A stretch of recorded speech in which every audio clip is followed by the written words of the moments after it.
I never would have imagined being able to do something like this. Like at the start, I was like, maybe I could just volunteer at a hospital. And now it's like, wow, I can do something that I never imagined. And I never even thought about this happening before. Like I thought classes were like for 30, 40-year-old people to teach. Then after gaining this experience, I realized that maybe younger teachers can communicate with students better because they understand how they feel. So I think what I'm most proud of through this achievement is so much about what I learned and how this has helped other people grow from being that shy person in class to that person like literally barfing out their intellect in a debate. And I think that's really amazing how I was able to do something like that, and many other people are also able to do something like that.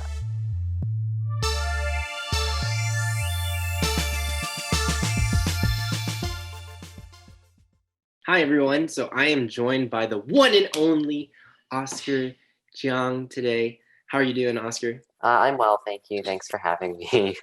My pleasure. So actually, Cindy demanded to have Oscar on the show. She wanted an episode all about Oscar. Yeah, let's start with intros. Who are you? What do you like to do for fun? Yeah, of course.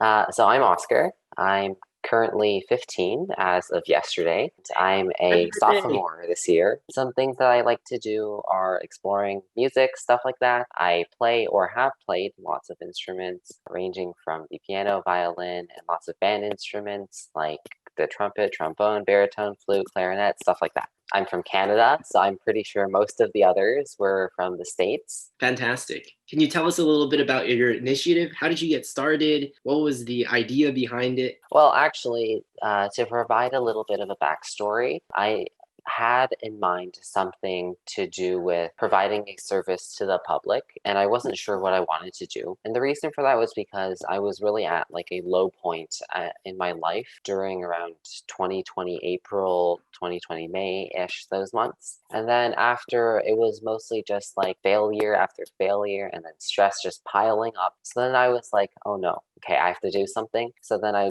just decided to brainstorm a bunch of ideas, and I don't have them today, but I had a bunch of ideas. I was thinking, what if I go and volunteer at a hospital? But then I was like, oh no, wait, I can't do that because of COVID. What if I do this? And then there was always a reason for me to not be able to do something. And then after Kevin came along, so that's that part of the story, we were able to just be able to brainstorm some things that I was never able to even think about in my mind before that moment. And now we're here sitting like, wow, this has already happened. I never would have imagined myself creating an initiative that could potentially help people grow themselves and help me develop new skills to grow myself and my initiative. So that's kind of the backstory. I guess providing a little bit of a timeline would be helpful. So as I mentioned, May, April, June-ish were those low months. And then after we started to brainstorm, and then on July 1st, 2020, what happened was I decided to create a name for the initiative. It was originally called We Speak, but then I decided a few weeks later to change that. Instead of calling the whole initiative We Speak, I wanted to call the whole initiative an educational program. And it's mostly just online education. And although it's really small right now, I'm looking more into like scaling it in the future. So after July 1st, then I started to consider actually participating into the initiative. So then I started to ask my friends about it. And then there was mostly just surveys, things like that. And then afterwards, it was really about the target market, who I want to appeal to, what skills do I have and stuff like that, and how can I service them. So I guess that's kind of the timeline for now. And then here we are in November the 7th. So as of right now, we're currently hosting another communications program that will be ending November 29th. So that's kind of the basic timeline for now. So July 1st, it started, then there was like more terms and stuff. And then after November 29th, it just kind of continues. We recruit more team members and stuff like that. Okay, that's phenomenal. So it sounds like you got this up and running super duper fast within the span of just a few months. So let's rewind for a bit. So July 1st, you host your first class. How did you even get your first customers? What was that process like? Oh, So it was mostly just calls, and calls. Like And on the phone. yes, it was just phone calls, and that's kind of it. Lots of those bigger entrepreneurs and stuff like that, who people in our society deem as successful, they'll be like, yep, just call people. And I kind of find that calls are probably the best way to engage with your audience, and it makes it give them a personal feeling. Because when you just send emails, like it could just be a copy and paste email, but when you call people, you're having that person to person interaction, especially when you're spending about 20 to 30 minutes on something that they never even purchased, right? So it's like you're providing something to them that they feel like, wow, I'm getting this personal experience and I kind of want to learn more about it. I love that. I mean, you've covered like all the bases, personal touch, building trust and rapport. Now, something that you guys don't know about Oscar is that he called like what, 30, 40 parents, but his Right. conversion rate was insane. It was through the roof. This man just has like a tongue of gold or honey. And so he convinced, I think, over 95% of the people he talked to. Mm, These were random parents. He got them to sign up for his We Speak program, which is a debate camp. And so, who was mhm. your target market? Was it, well, I guess it's kind of interesting because you have the parents and the students, but how old were they? Right.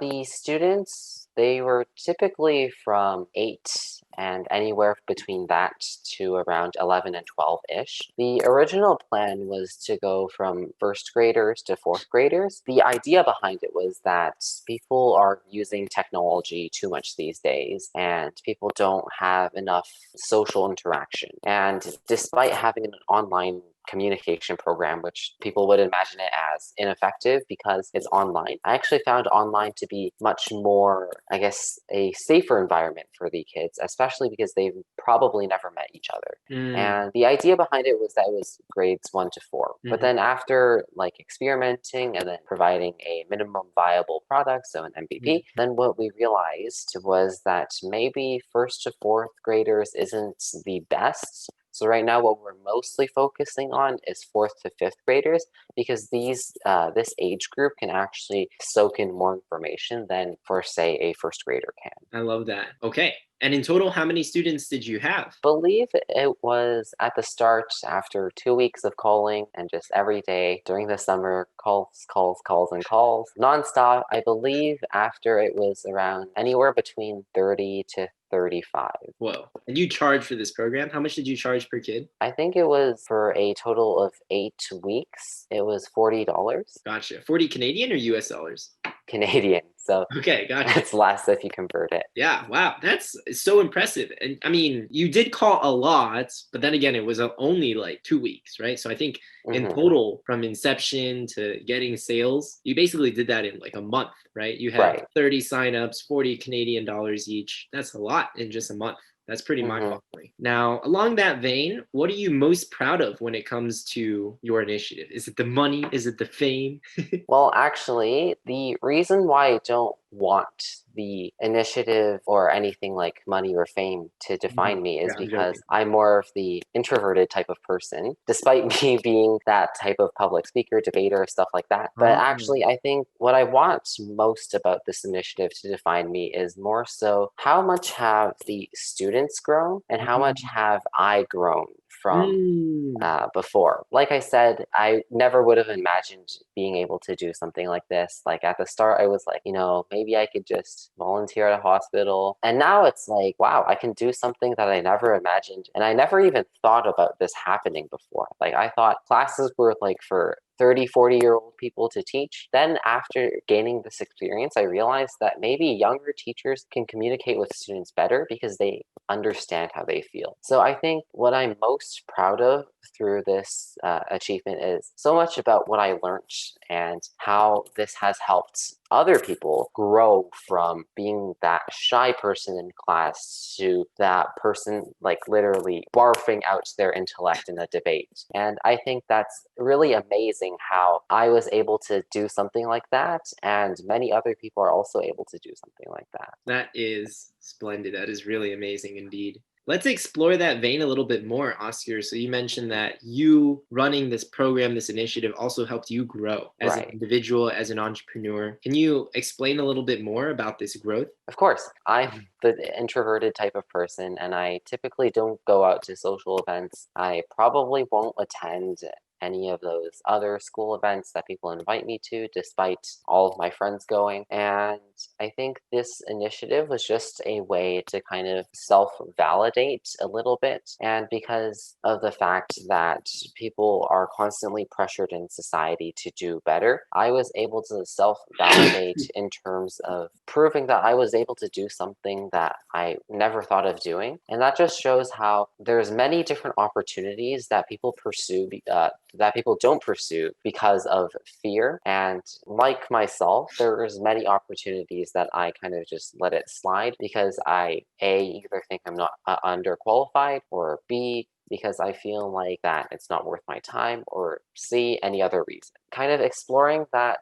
path about how this has helped me to grow, I realized that you can find possibility in the impossible events, and that you can also continue to do things that you love while helping other people. Wow, I'm so happy right now. This is so heartwarming to hear. We're almost out of time, so I'm wondering if you can just Mhm. if you could offer a younger version of Oscar some entrepreneurial advice. What would you tell Oscar from 6 months or a year ago? To me and to all those other people who are planning to start an initiative, I think the greatest piece of advice that I can give you is that you have to kind of change your way of thinking. Because if I had not met Kevin, it would have just been me continue to stay in that low point, as I mentioned earlier, and then just sit there contemplating my choices and stuff like that, and continuing to be anxious or depressed or whatever that is. And if I kind of a few months ago just shifted my way of thinking, I was like, I can do the things that I think that are impossible, then I would have been able to start an initiative months or maybe even like 2 years ago, despite being a freshman. And I think